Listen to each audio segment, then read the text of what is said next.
Alrighty, welcome back. I'm Evaughn, and we have some awesome and exciting information for you tonight. I don't even know where to begin. I was researching and I found this great information, and one of the things that I really want to continue on with is, according to Catherine Hatter, there are several challenges that are facing our children today and being and the parents in the 21st century. And I thought about this, and I keep thinking about this. We need to do better. We can do better. I heard Cummins say that yesterday as he was doing the talk with when they were interviewing Cohen. And we can do better. We can do better about parenting. We can do better about just being kind. We can do better about a whole bunch of things. And so tonight we're going to talk about how we can facilitate helping our parents to do better. We as being an older or wiser or more mature, however you want to phrase that, we have a responsibility to make sure that we leave a legacy for our children and also our children's children. So God is going to hold us accountable. And so tonight what we want to talk about is just giving you some tips and ideas and just have some dialogue about what's going on in the world. So I have my guest here with me, LaRhonda Bennett, who is my cousin, my first cousin, and we've been cousins all of our lives, so this might get a little glory or hairy or however you want to see it, but it's the real deal. We're going to talk about some real things here tonight, and so just stay tuned with us. And so I'm going to introduce her, and we're going to get going. All right? All right. Welcome. Thank you for joining me. Thank you for having me, Yvonne. It's a pleasure to be here. Wow, I'm excited. We've never done anything like this. No, we haven't. We've never done anything like this. So I'm really excited that we're doing this together. I am too. I think about it. We're just going to tell how we became first cousins. Let's talk about that. Okay. My mom. And my dad. Our sisters. And brother. And oh wow. Yes. They were very close. Mm-hmm. So I can't even imagine. I mean, we saw each other as young children, yes, but as adults, we kind of like just went our little way and didn't even like what happened. And then we kept seeing each other. Yeah. You would see us in just out and about. We run into each other, and we have our moments of reconnecting. Yes. And then every time we run into each other, we just kind of reconnect, catch up with each other. Yes. Yeah. And it was always pleasant. Yes, always. And let me just share a little bit of something that you probably didn't even know of how I even thought about you. I remember when they first said you were going to college, and I believe you went to Marquette, right? Yes. And you studied journalism. Yes. I thought that was so amazing. I was like, oh, she must be really smart. She's going to school to study journalism. That's got to be an awesome job. And then they said, she's not working in that. No. I went a completely different route. Tell us about that. What happened? So what happened was, when I went into journalism, I picked journalism because growing up, I loved to read and I loved to write. Okay. And then going into and studying journalism, I realized I don't want to have to write every day for a living.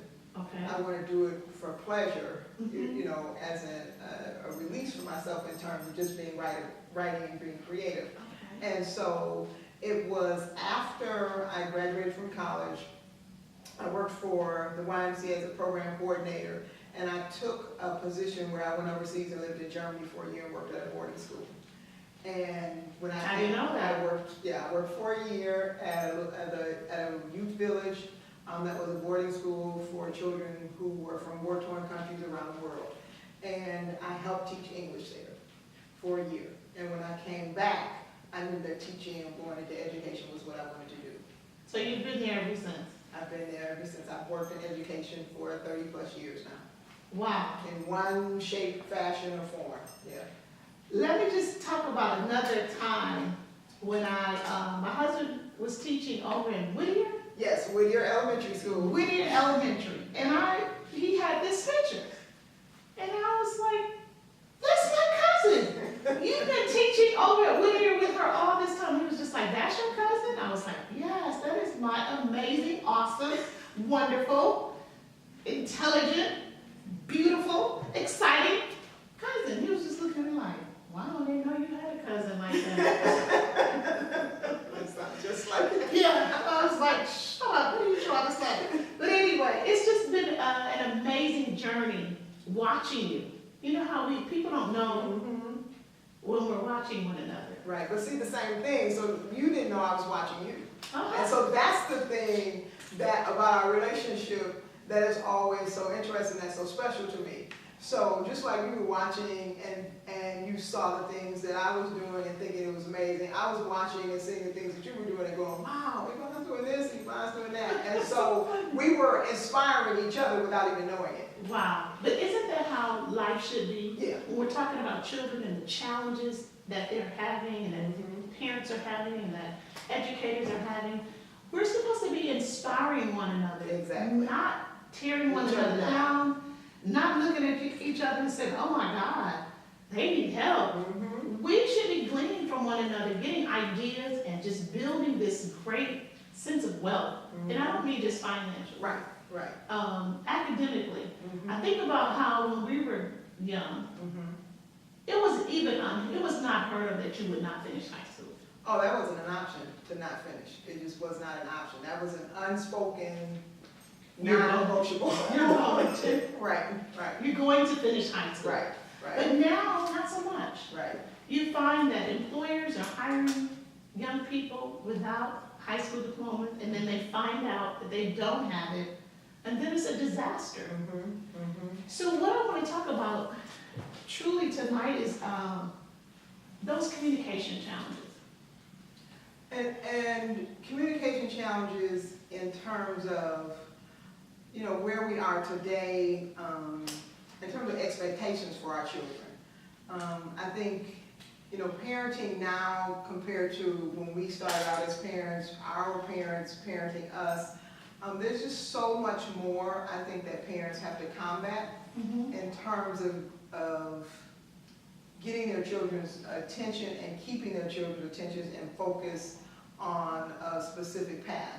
Okay. I think that there are a lot of things that pull both parents and children kind of off the course, Okay.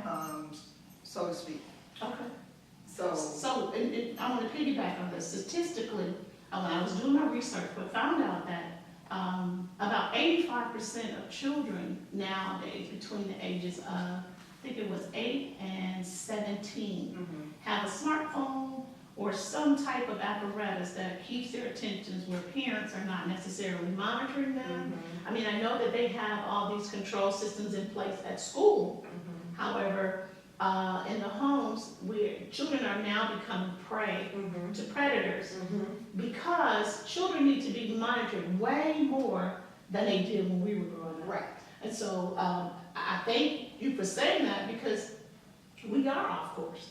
And that's why I believe that communication has been lost because there was no way you could send your child to a room with an iPad or iPhone or a telephone or a smartphone back in our day. Right. Or even just 20 years ago. Right.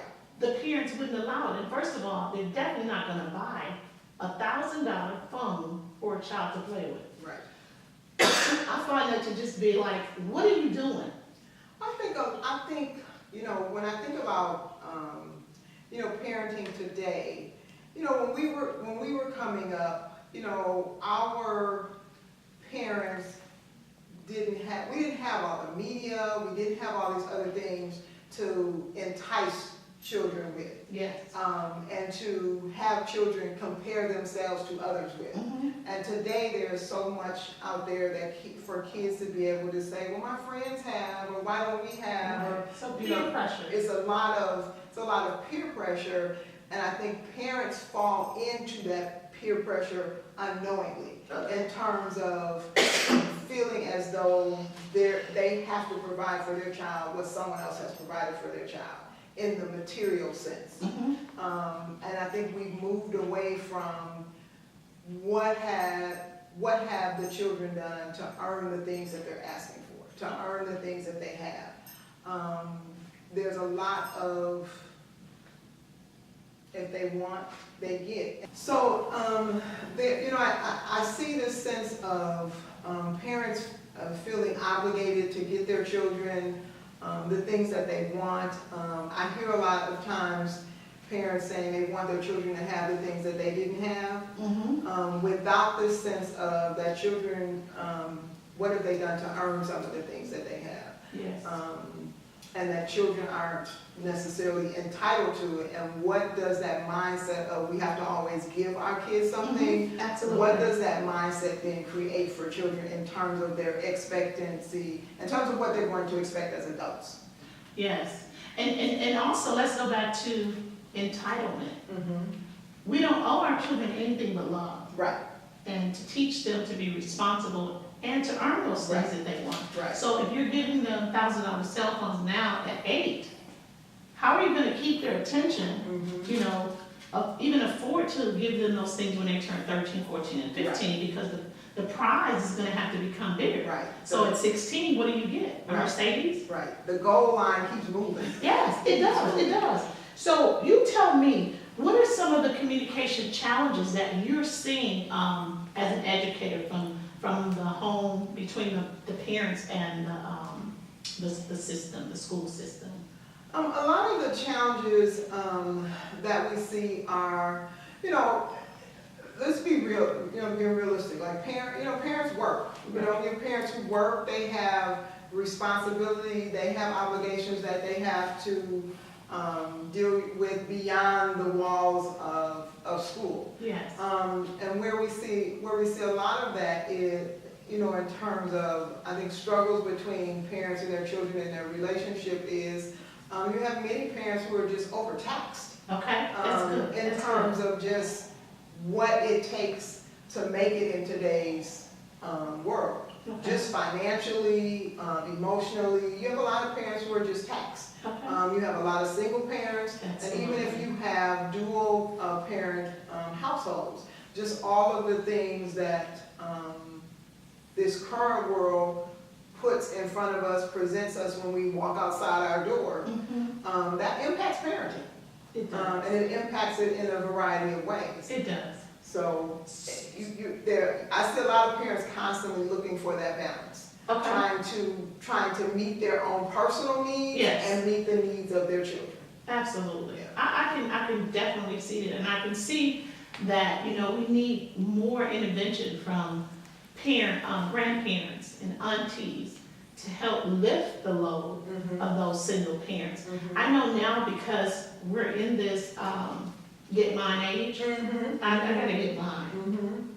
A girl, I can tell you have all those babies, you know, I'm going to do what I gotta do. I gotta reach my goals. I put them off in having you, in raising you. So now you want me to help you rear your children. No, I gotta get mine, but we have to not be selfish to ensure that the children don't suffer. Right. Because at the end of the day, my husband is always saying that prevention is way less than rehab. Exactly. And so if we put in the effort with helping our children to raise their children, Right. like our grandparents did, Right.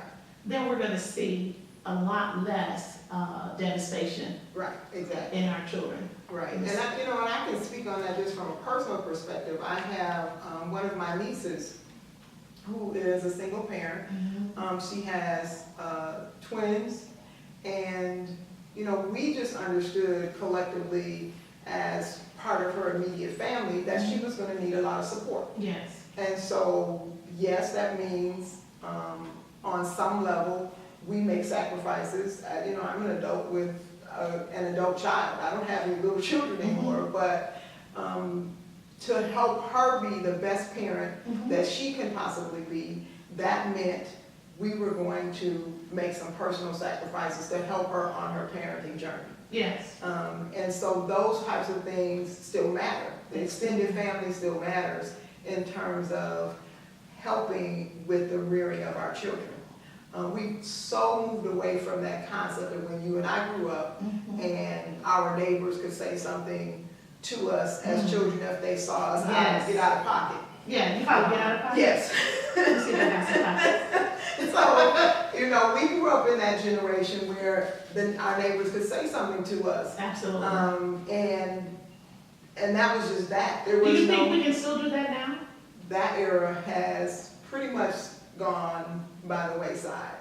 How do you think though, we do them a disservice by not still saying something though. We do them a disservice by not still saying something, and many times, and you know, It's the way you say it. it's the way you say it. Yes. And I think you have two types of parents today. You have a set of parents who have a similar background and upraising that we did, despite whatever their age is. Yes. They still have that same type of rearing that we had, and so if I, as an adult, or you as an adult, go to the parent and say, you know, can I discuss this with, you know, what I saw your child doing, or what that parent is going to listen, they're going to hear, they're going to see, you know, what information you have that can be helpful with their parent, where their child is concerned. And then you have this other parenting that their child is never wrong, their child has never done anything wrong. Yes. And no matter what someone brings to them, and Absolutely. no matter how it's brought to them, their child is never wrong.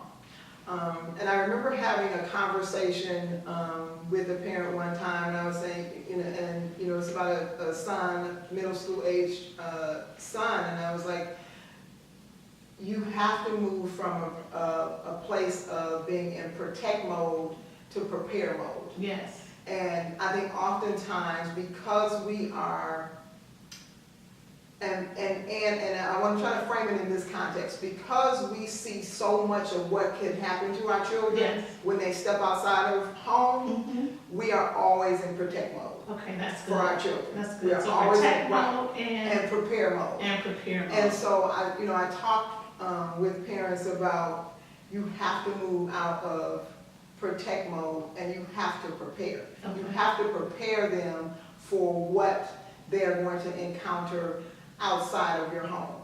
And if you don't prepare them, if you are constantly in protect mode, they will not be prepared to face the world that they're going to have to face. Okay. And so just getting parents to just understand and make that shift, and understand when that shift needs to happen and occur. Okay. All right, we're going to take a break. Okay. And we'll be right back. Eve's Wisdom is a creative content video production company. From start to finish, we'll write, direct, and produce your music video, script, commercial, jingle, and more.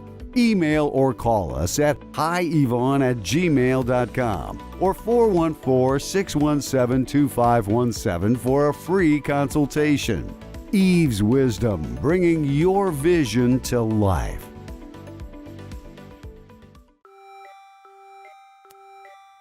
Bring it on. I Want My Stuff. Written by Lady Evaughn High. This book will strengthen the believer in their walk of faith. Order your copy at authorhouse.com. Bring it on. I Want My Stuff. I'm a Jesus freak. Okay, we're back, and now we're going to talk about child safety, because we have moved away. Remember when we used to talk about, you know, we would tell our children that not to take candy from strangers? Yes. Now parents have to warn children about predators online. Yes. How do you talk to a 6-year-old about a predator? I mean, you have to be so strategic in not sharing too much information. Even an 8-year-old, a 10-year-old, it's challenging to talk to them about a predator online. How do we talk to them? Yeah, I think when you're talking about like children and the amount of access to media in all different forms, and particularly online, you have to look at the different stages that your children are in. The type of access that a 4, a 5, a 6, 7-year-old has, in my view, should be extremely limited. There should be, But they want their phone. but they want their phone. That doesn't mean they should have a phone. Okay. You know, they have their tablets Right. to do different things on. Before you hand that child a tablet, you have to, as a parent, as a responsible adult, make sure that you have every possible safeguard on there. And then you also, as a parent, even if you put safeguards on there, you should still be going back and looking in their history, checking to see what they might have accidentally gotten into or accessed on their tablet as a 4, 5, or 6-year-old. My niece and nephew who are 5, and if they're at my house and they're on their tablet, I'm constantly like checking to see what it is that they're doing. You know, and they might pull up a little TV show or a cartoon or something, but I'm still looking to see if the cartoon that they're looking at, if it's age appropriate cartoon. Yes, now they're cussing and They have cursing. parental guidance on things for a reason. Yes. And then when you start to look at the ages of, upper elementary school, middle school students, those are when you really have to have those conversations with your child about safety. And about the fact that you can be playing a video game. What do you do if somebody comes on and accesses the video game that you're doing and starts to want to have a conversation with you and you don't know who this person is? So while a child is playing a video game, you can have a pop-up? You can have somebody pop in if they know what they're doing and if they're out. Oh, wow, I didn't know that. And they're out, they're up to no good. So those type of conversations have to be had. Kids spend hours of their time playing video games. Do you know who all the people are that they're interacting with when they're playing those video games? Okay, so wait a minute. So they're playing a video game, and then someone can come on and play the game with them, and that's how they're actually probably getting access. Right, that's how they're accessing children. Oh, wow, I had no idea. So children. Walk us through that. So kids, and I hear about it all the time because I'm in school environments. Yes. And so, kids are talking about, like, one of the really popular video games is Fortnite. Well, that allows them that, my child could be, at home playing a video game with his friend who lives across town. Right. They have the ability to do that now. Technology has moved that far, has progressed that far, that they can be playing with 3 or 4 or 5 of their friends, and none of them are in the same household. Okay. But you could have someone access into the game that they're playing, and that's the total stranger that they don't know. That could befriend them online as a way to start to kind of infiltrate their group of friends. Wow. And so those are the types of things and conversations that we have to have with our kids about who are you allowing into your space online. And I talk to kids about that space is still your personal space. Okay. So just like we're engaged, like who's in your personal space online? And you need to know who's in your personal space online. And not just assume that anybody that's in that personal space online has your best interest at heart. Okay, so let me just get this right. So, you and I are playing a game. We didn't invite this person in, but they... If I'm a hacker, Yes. and I know what I'm doing, I can get in. And start talking to them. And start communicating with you. And pretend that I'm another kid who wants to just play this video game as well. Yes. Yes. And you know what? That's probably how a lot of those squirrels are getting inside your house. My Lord. Okay, well, we're going to move on from that because that's unbelievable. Okay, so I want you to encourage kids and parents to always check, always be certain. How would you encourage them? Because we just talked about how the hacker can get in. And because kids are so vulnerable, they're so trusting, in spite of what we said to them, they're still vulnerable. They're still friendly because we've taught them to be kind. Right. Encourage our parents to be more of an advocate to ensure that their children are not being exposed to not only just people that they don't know, but even people that they don't know. So, I talk to parents about, and within our family, within our family, we just have a code of, we get to ask. We get to ask, we get to check, we get to look. Period. Ask, check, and look. And that's a code. And that's just You don't get to. It's not debatable. It's a non-negotiable. When they're growing up, we get to ask, we get to check, we get to look. Period. So you can go in the room and look. I go in the room and look. If I say, let me see your phone, it's let me see your phone. Right. You can come to school. Right. Check. Right. I can pop up. Okay, tell me this. I'm observing how parents are trying to get that free time. Mm-hmm. And there are a lot of activities that happen after school. Mm-hmm. How do we ensure that those people, because not all of these people are educators, Mm-hmm. they're after-school care people now Mhm. that have come into the building. How do we ensure that even those people have been well-checked and that they're safe? Well, you can ask questions in terms of an organization and what type of background check do they do with staff, employees, those types of things. But I think one of the things that we have to do with our children is create a space that allows them to know that they can come to us with anything. But you know, the first thing that they do is tell them, they threaten them, they encourage them not to tell. Let's stop. Let's go back to, we have in the news now this real serious matter, our R. Kelly. And I'm sure that the way into these young people and old people, because I'm finding out it wasn't all young people, it was some old people too with insecurities, that he got inside their head.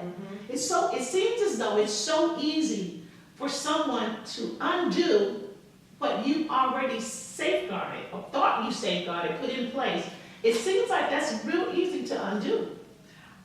I think it can be easy to undo, but I also think that as parents, if you consistently create a space where your child can come to you and we're not dismissive of what they came to us for. If we, like some of this is we as parents have to check ourselves. Yes, okay. Like if our child comes to us to talk to us about something, and we're all guilty of it. Yes. Like in no way, shape, or form am I saying I've never done it because You're tired. You're tired. You don't want to hear it. You've had a long day. All of those things. But one of the things I had to train myself to do, especially when my son got to be in his teen years, that those years between middle school and getting out of high school, one of the things I had to train myself to do was put stuff down when he came to me about something. Because once they hit a certain age, they're not coming to you about much of anything. So you just have to listen differently,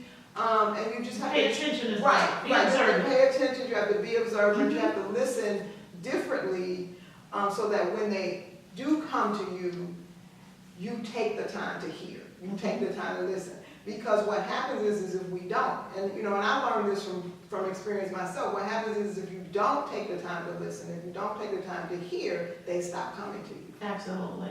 Because you're not paying attention. Because you're not paying attention. You don't want to hear it. Right. And so then they find someone else Exactly. that will listen, Exactly. and that's usually how the predator Right. gets the ear and the heart and the mind of that child or that insecure adult who knows better. Right. But it's so insecure. Right. And I remember distinctly one time having a conversation with my son, and I said, well, why didn't you come to me about that? He was like, well, Mom, because you're busy. And I was ding, ding, ding. Right. Flashing lights. Yes. So I've somehow communicated to him that I'm too busy to take 5 minutes, 10 minutes, 15 minutes, whatever he needed to hear what he had to say. Yes. And so for me, that was, just as a parent, that was a wake-up call. Okay, you got to restructure, you got to regroup, you got to rethink how you're doing, what you're doing, and you can't ever make him feel like you're too busy to listen to what he has to say. All right. I hear you. Yeah. So I hope our parents Yeah. and our friends and our cousins and our nieces and our nephews are listening, and to feel like that if they have a problem, that they can come to us, that if there's any situation, there's nothing too taboo that you can't talk about to someone that's significant in your life. Because what I'm finding is when people don't feel like they can come to you or come to someone, then it's so easy to just go into even a shell, even if something has already happened. And then now you got these layers of things, because usually individuals that get wounded, they continue to get wounded by people, which creates a whole nother level of anxieties and just trouble, mental challenges, mental illness, unhealthy, unstable individuals. And I'm finding that we have a lot of unstable individuals in the world. Yeah, definitely. That are doing and inflicting pain on others because they were in pain. Yeah. That saying, broke people or hurt people, Mhm. hurt people. Yes, yes. Let's get to one more question. What do you think millennials are getting? Why do you think millennials are getting such a bad press lately? I think millennials are getting such a bad press, if I'm being 100% honest. Who are the people who are reporting on the millennials? I mean, there's a generational gap there. Mhm. And so oftentimes, it's not the millennials who are reporting on the millennials. Yes. It's the older generation Mhm. that is reporting on the millennials. And so I don't know that all the time They're right. they're right Okay. or they're being fair. Okay. Because we're doing it from most of the criticism is from a generation removed from the current millennials. Okay. I think some of the criticism is valid, Okay. but I also think we have to think about the space that the older generation is in, and when we're critiquing. Okay. Some of the signs that parents can watch for in identifying depression or suicide in children.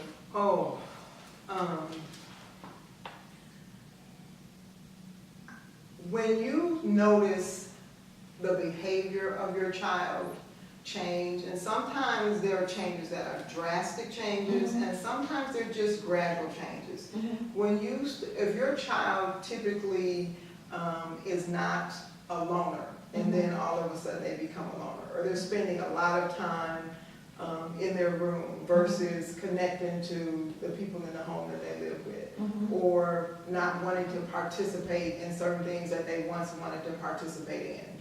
Those are little telltale signs. Some signs in terms of kids doing harm to themselves that we often miss. And I know from personal experience with family members, there were signs that we missed where, if all of a sudden your child is or is wearing long sleeves all the time, and it's in the middle of summer, Mhm. and they're never revealing their arms or sleeves, no matter what you say about what they're wearing. Those are signs. Okay. Those could be signs Okay. of them doing some type of self-harm. Okay. So you just want to be aware of and pay attention to changes that you start to see.